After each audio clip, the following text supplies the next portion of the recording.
Morning guys and girls, hope you're all well. Thank you for joining me for another video, and we got another weird one in. You probably saw, or probably a few weeks back ago, that I did a sound system in a drift car, which was a little bit different. And now I'm doing a sound system in a funeral car. But it's a little bit different to a normal funeral car, should we say. So it does look very, very cool. But annoyingly, I'm a bit gutted. The bit at the back, which I thought was where we'd find the fun stuff, like the bodies, is all empty. So thank you very much for Steve. I was hoping to have all the racking and that, and we could have done a little photo shoot for that side of it. But c'est la vie. But yeah, let me walk you around it and I'll show you what we're going to be doing.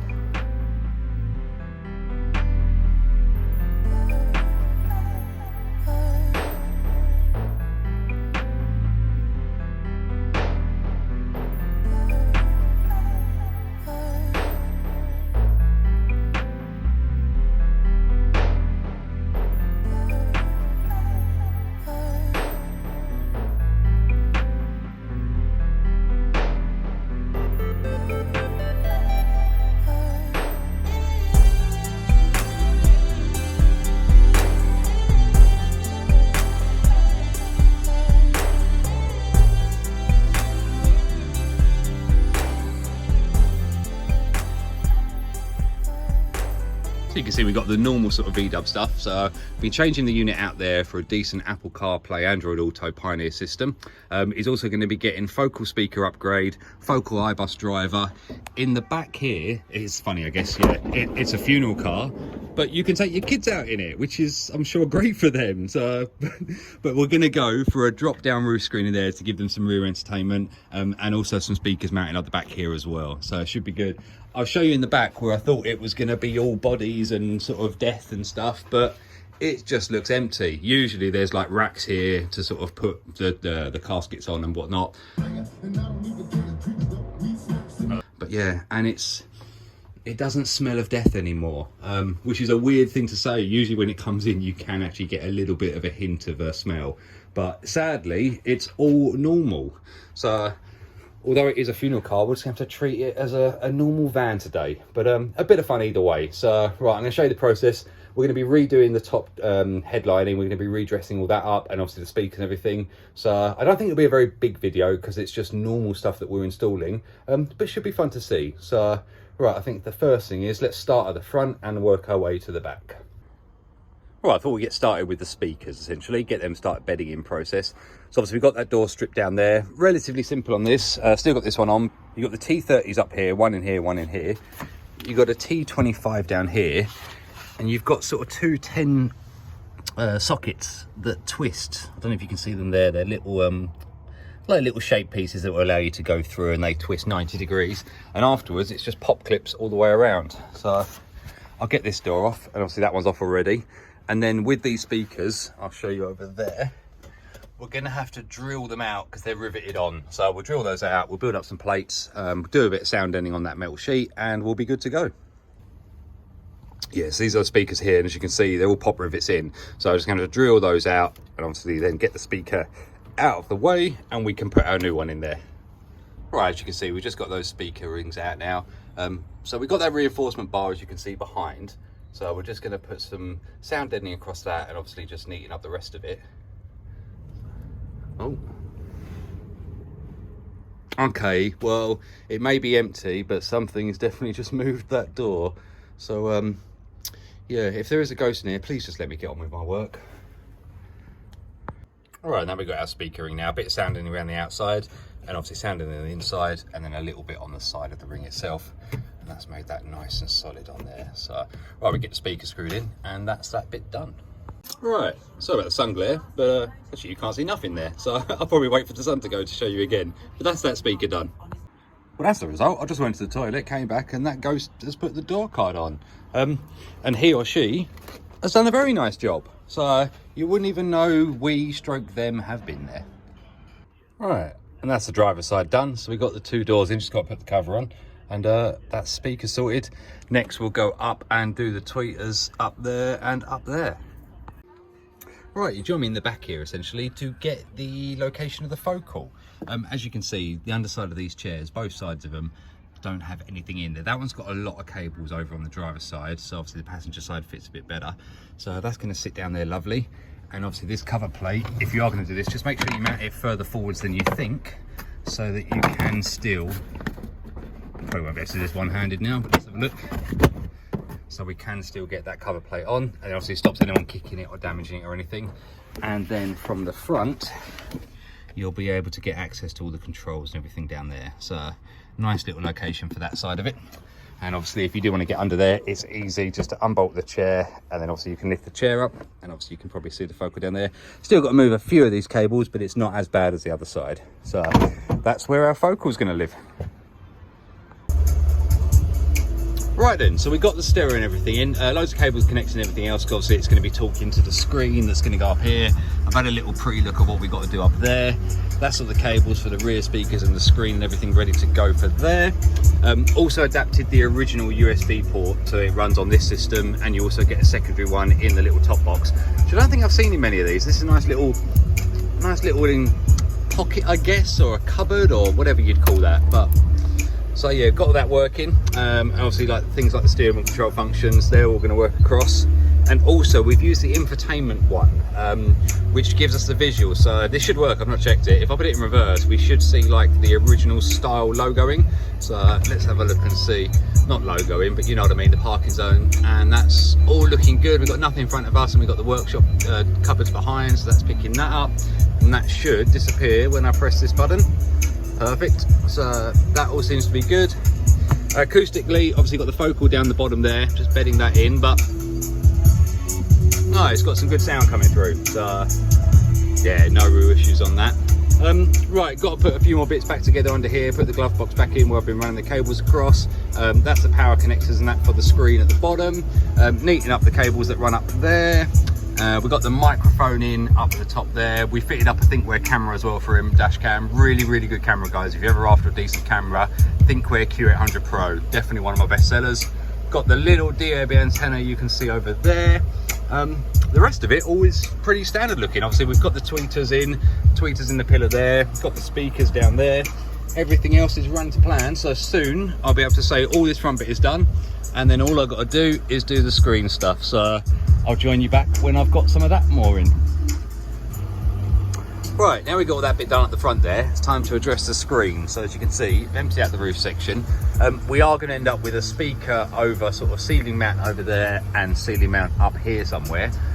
But just looking at a nice secure way to do that screen. So obviously we can't screw into this, that is the roof of the vehicle, so nothing we can do on there.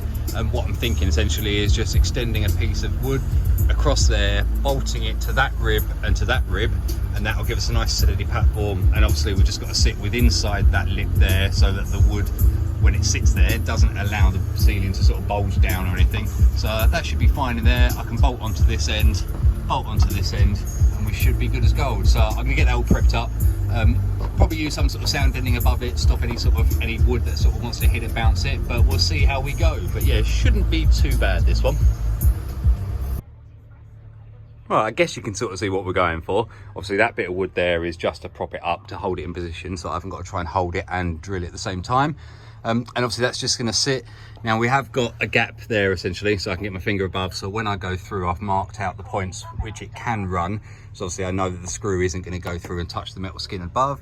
So that all looks good so far. Just got to make sure it's central. That'll give us a nice solid bit to bolt the screen up to, and obviously that'll give us a nice mounting solution for the roof lining. So obviously, yeah, we're going with a bit of Bond or a bit of mastic up on here on the edges to sort of give the centerpiece a support, but it should be good. Right, let's get that screwed in, and then we can work out where the screen is actually going to sit on top of that. Right, that's up there now, just holding with 4 screws. Obviously even that is solid enough to support it, to be fair, but I will double them up and obviously mastic the edges, so that'll give that a really tight bond to that. Now obviously we've got cables that are going to run into this and out of the way of that, because obviously the screen sits flush and then we need to put the cables into it. So I'm just going to have to mark up where we're going to put it all and move forwards from there. Right, got the roof piece back in. Obviously we've got the wood above that, so that's where the plate will get mounted up onto. I've just got to make the hole to get these cables through it. And then we've just got the speaker cutouts back there, so I'm just going to reinforce and stiffen up the back, bit of sound deadening. We've got enough room for it to clear through, so I haven't got to do like build outs or anything, which is nice. And obviously we'll get the same over on that side, and there'll be the rear speaker course. So Right, let's work out the center for this screen, because there's nothing worse than putting them on the wrong way. And we'll get that all marked up and drilled out. Right, so we've got that bit up there now. As you can see, we've got a bit of grip fill in there just to sort of fill out the gap and stop it having any flex from there to there. And then obviously you can see in the center of that hole is to basically put in the excess cable when we're essentially connecting it up, so that I don't have to fight with it. And that loose cable will just sit above that. And obviously the grey piece of card that's going to go in here, I'm just going to go and recover that. He's brought me along some sort of grey Alcantara, so I'm going to get that all trimmed up. We'll get that back in, and then we should be able to screw the metal plate through that into this wood, and then obviously then the screen will attach onto that, and it will all work nice. And then last job will be to extend these cables over for the rear speakers that you've seen the holes for earlier. Right, let me go and do that trim work, and you'll see it in the roof next.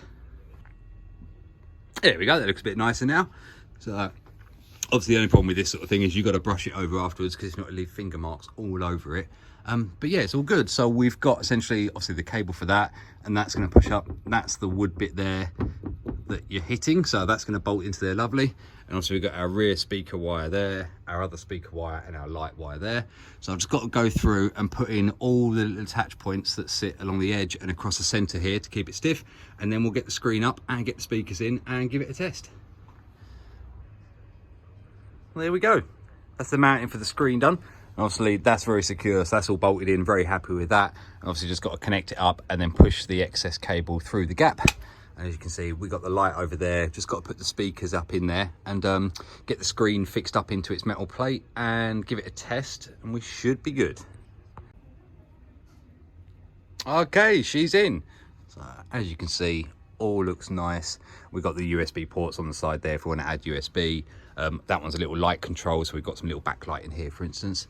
But worked out very nice. Still got to do the rear speakers, but they're quite easy to do. Well, let's give it a test. So we'll press the button, get it to drop down, and we'll just swing that to there. And we'll quickly go and put the key in the barrel, power up the system, and fingers crossed. So we've got our good old Jeremy Clarkson DVD in here again, and we shall see. So the front head unit, okay. Check that out, very nice. Like I say, it's got little built-in lights there if we want little interior light systems, so it's nice. Yeah, it looks really good, doing its thing.